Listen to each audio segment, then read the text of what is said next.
بالله نحمده ونستغفره ونؤمن به ونتوكل عليه ونشهد أن لا إله إلا الله ولي الصالحين ونشهد أن سيدنا وحبيبنا وحبيب الله وحبيب الملائكة سيد الأولين والآخرين المصطفى المجتبى المنتخب سيد من أعطاه فقد أعطاه الله ومن أصابه فقد أصاب الله عبده ورسوله صلوات الله عليه وعلى آله الطاهرين الطيبين وصحبة الأخيار المنتجبين وبعد. يقول جل وعلا في كتابه العزيز الذي لا يأتيه الباطل من بين يديه ولا من خلفه تنزيل من حكيم حميد. بعد أعوذ بالله من الشيطان الرجيم بسم الله الرحمن الرحيم. وبشر الذين آمنوا وعملوا الصالحات أن لهم جنات تجري من تحتها الأنهار كلما رزقوا منها من ثمرة رزقا قالوا هذا الذي رزقنا من قبل وأتوا به متشابها ولهم فيها أزواج مطهرة ولهم فيها خالدون. صدق الله العظيم. ويقول المصطفى عليه وعلى آله أفضل الصلوات والتسليمات القيس من كان نفسه وعمل لما بعد الموت والعجز من أتبع الناس هواه وأتمنى قضى الله. يا فيا عباد الله أحييكم بتحية مباركة تحية مبشرين بالجنة ألا وهي السلام عليكم ورحمة الله وبركاته. وعليكم السلام ورحمة الله وبركاته. Chers frères et sœurs, remercions Allah subhanahu wa ta'ala qui, par son immense générosité, nous a permis de nous trouver ici. Alors, après avoir remercié Allah subhanahu wa ta'ala, nous avons demandé à Allah subhanahu wa ta'ala le salut sur son homme messager, sur sa famille, ainsi que ses compagnons. Après quoi, nous avons cité le Coran, un passage où Allah subhanahu wa ta'ala demande d'annoncer à ceux qui ont la foi, qui ont cru, qui ont fait de bonnes actions, qu'ils auront tout simplement le paradis. Un paradis sous lequel coulent des ruisseaux. Et où Allah subhanahu wa ta'ala leur promet des épouses vertueuses où ils demeureront éternellement. Après cela, nous avons cité le prophète sallallahu alayhi wa sallam dans un passage où il dit que l'intelligent, c'est celui qui fait ses propres comptes et qui veut gagner dans le futur. Et l'idiot, le sot, l'imbécile, c'est celui qui se laisse guider par ses passions en nourrissant envers Allah du bon espoir. Alors, chers frères et sœurs, on nous demande ce jour de vous entretenir sur un thème qui, ma foi, est assez intéressant. Les mérites et la valeur du mariage en islam. Alors, vous savez que la notion du mariage est une notion qui est très vague. C'est vraiment un bon satellite où on peut vraiment dire tout ce qu'on veut. On peut donner beaucoup de termes, beaucoup de sous-thèmes. Vraiment à profusion. On peut même passer des jours là-dessus. Mais pour nous, devant vous aujourd'hui, il s'agit, comme je l'ai dit, peut-être dans un cadre assez restrictif. Où on évoquera bien évidemment, comme je l'ai dit, la valeur ainsi que les mérites du mariage de cette institution dans notre religion. Alors, vous savez que le mariage, c'est une notion, c'est quelque chose qui est présent dans toute la communauté. Toute la communauté. Que ce soit en Afrique, que ce soit en Asie, que ce soit en Europe. Dans toute la communauté, ça existe. Et certains même revendiquent aujourd'hui le droit au mariage. On appelle ça le mariage pour tous. Vous voyez à quel point c'est une notion qui est importante, qui est vraiment à sa place. Alors, mais cette omniprésence ne doit pas nous amener à faire des amalgames.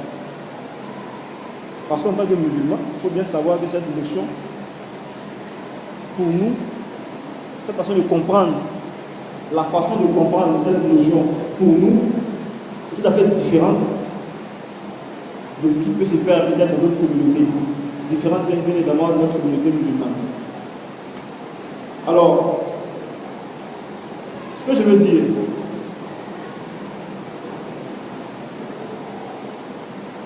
c'est que pour nous, si on est d'accord que le mariage a une connotation particulière dans notre religion, dans notre référentiel, alors il faut qu'on sache qu'il est vraiment important de savoir les conditions qui valident un mariage entre les prétendants et les prétendantes, bien évidemment. Et de savoir par rapport à quoi ou avec qui on peut contacter ou pas.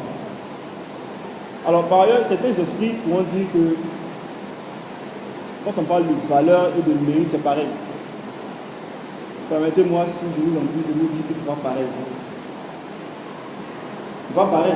Même si quelque part, je concède que ça se rejoint, mais déjà, d'ores et déjà, je vous dis que ce n'est pas pareil. Alors, c'est quoi la valeur? La valeur d'une chose renvoie à l'importance d'un phénomène dans un référentiel bien défini. Ça, c'est important de le savoir. C'est important de le savoir. Et en l'occurrence, dans notre référentiel qu'elle a hérité de l'islam, c'est de savoir quelle est l'importance de toute la place qu'occupe cette institution. Alors, en ce qui concerne les mérites, c'est tout simplement ce qu'on gagne en faisant quelque chose. Pourquoi je dois faire telle chose et pas telle autre? Et dans le cas d'espèce, quels sont les hasanats, les mérites qu'on gagne, les bienfaits qu'on gagne à contacter le mariage? Alors, là où ces deux thèmes se rejoignent, évidemment, il n'y a pas à chercher midi à 14h, c'est que plus une chose est de la valeur, plus une chose est d'importance, plus son mérite est grand. Vous comprenez que les mérites ou les avantages qui sont liés à un poste pour lequel il faut Master 2, ou bien il faut 2A, ou bien il faut PhD, ne sont pas forcément pareils aux mérites ou aux avantages qui sont liés à un poste pour lequel il faut BTS ou licence. Ça se comprend aisément. On n'a pas besoin de faire un gros argumentaire par rapport à ça. Alors, vous aurez compris qu'après tout ce qui suit, après tout ce qu'on vient de dire, vous aurez compris aisément qu'aujourd'hui, pour nous, il faut tout simplement définir dans un premier temps le mariage. C'est bien, on veut comprendre, on veut savoir la valeur, on veut savoir les mérites qu'il y a à contacter le mariage. Mais avant tout, il faut que dans notre esprit, on sache, pour nous, en tant que musulmans, c'est quoi le mariage. Il faut aussi donner un aperçu, vraiment, des objectifs du mariage. Et sur ce, je veux vraiment vous dire que nous ne savons pas exhaustif. Parce qu'en la matière, il n'y a pas vraiment le temps d'être exhaustif. On va guider votre esprit, on va se guider ensemble vers certains points focaux qui peuvent nous permettre, en tout cas, de quitter ici vraiment enrichi, grandi, Inch'Allah. Donc, comme je disais, il faut d'abord qu'on définisse le mariage par rapport à notre référentiel. Ensuite, il faut donner un aperçu des objectifs du mariage. Effectivement, oui, on veut se marier, mais pourquoi est-ce qu'on se marie? Chacun a sa définition. Mais chacun n'est pas le prophète. Chacun n'est pas Allah non plus. Le prophète, envoyé d'Allah, à qui je demande qu'on dise ensemble, sallallahu alayhi wa sallam, il a visité les deux mondes, le monde invisible et le monde visible. Nous, on ne voit que ce qu'il y a au bout de notre nez. Donc, évidemment, on ne peut pas avoir la même réflexion, on ne peut pas avoir les mêmes idées, on ne peut pas avoir la même intelligence. Alors, ensuite, montrer les conditions qui valident un mariage. C'est-à-dire quoi? Avec qui on peut contacter ou pas. Ensuite, savoir dans le fond, qu'est-ce qui valide un mariage? Parce qu'en la matière, il y a beaucoup de folklore. Ah, chez nous les peuples c'est comme ci, chez nous les Koyaka c'est comme ça, chez nous les femmes c'est comme ci. Alors qu'à la base, c'est plus musulman. Ce qu'on aurait dû, ou qu'on doit chercher à savoir en islam, c'est comment ça se passe.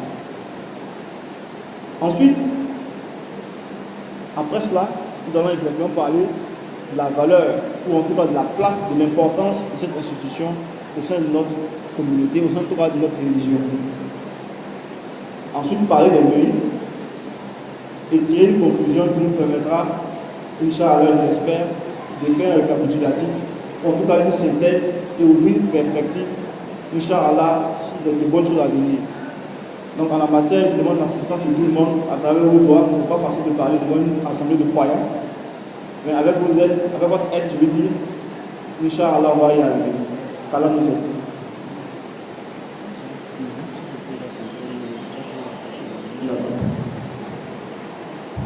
Alors, définissons ensemble le mariage. C'est vraiment interactif. C'est quoi le mariage?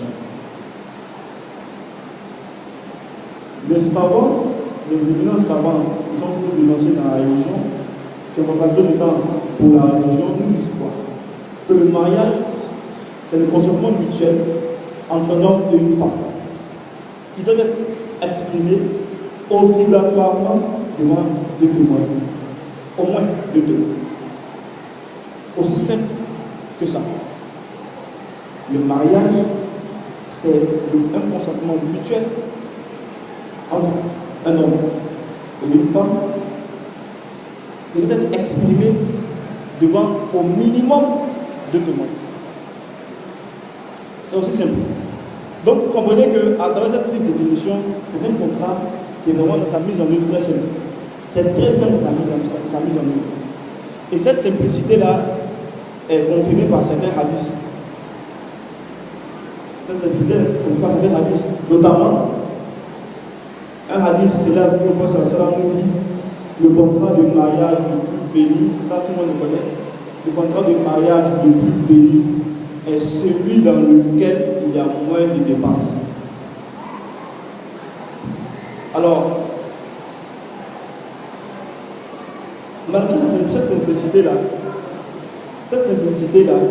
ne doit pas nous faire, en tout cas, nous dire, on ne doit pas se dire que le mariage est quelque chose de très banal. Non, c'est simple, je ne vais pas banal. C'est un acte qui a une grande importance, qui a une grande place dans la communauté. Et à ce titre,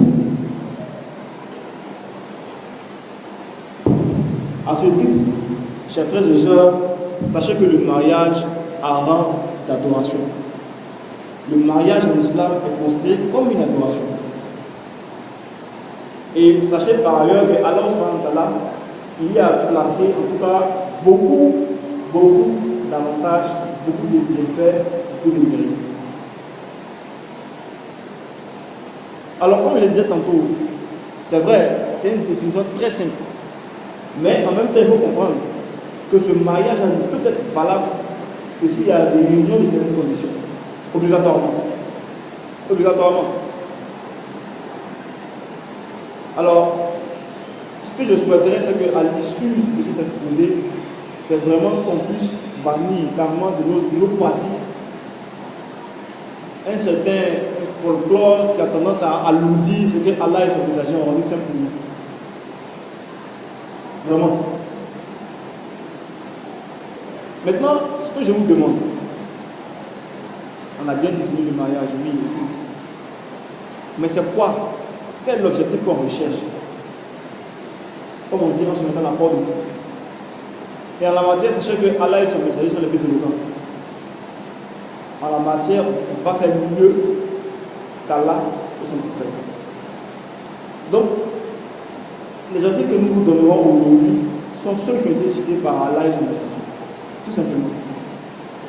Et comprenez que dans un premier temps, l'objectif fondamental, ce qui est le fondement, l'objectif fondamental du mariage,